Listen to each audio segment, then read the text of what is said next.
Senador o Pangulo sa Philippine Red Cross naghatag og cash assistance sa 877 ka mga nabiktima sa Bagyong Odette sa Mandaue ug Cebu cities og relief packs sa dakbayan sa Talisay. Ani ang detalye sa report ni Femari Dumabo. Unang giadto gahapon sa hapon ni Philippine Red Cross Chairman and CEO Richard Gordon ang 627 ka mga banay sa dakbayan sa Mandaue. Sa Mother Retrude Gym sa Barangay Hagubiao, personal nga gitunol ni Gordon ang tag 3,500 pesos nga hinabang aron magamit sa mga benepisyaryo sa subling pagpabarog sa ilang nagusbat nga mga panimay o ubang mga panginahanglanon. Sunod nga gibisita ni Gordon ang Barangay Inayawan sa Dakbayan sa Cebu. Din 250 ka mga pamilya ang nakadawat sa cash assistance. Lakip sa nakaambit sa maong hinabang kining senior citizen kansang panimay nagusbat gyud sa Bagyo. Dapat sa balay. Noon sa mga balay Kuan dyan na langkat yung atop basta takilid ang haligi. Samtang ang laing senior citizen nga amahan nangindahay nga malakip sa makadawat og hinabang. Natumbahan sa dakong balay nya. Na may pagkadugmok ba?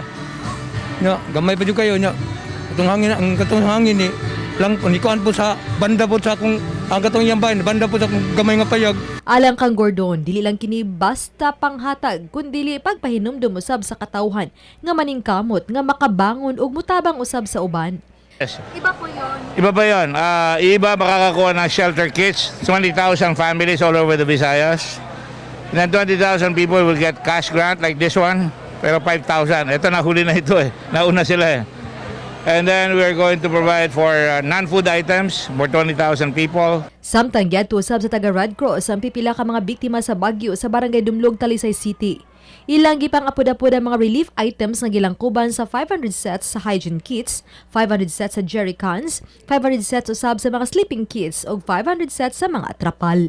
Sure, ako kinis nagtabang namo katuyong permiro ng hangyo na mag-mobile vaccination tang Red Cross maginitabang ug karon nalipay lang sa kuna nihatag sad sila diri sa mga affected kay sa Dumlog. Now say gipanghatag nga lugaw ug bottled water sa mga mulupyo. Uban ni Jun Sulon. Ako si Femari Dumabok.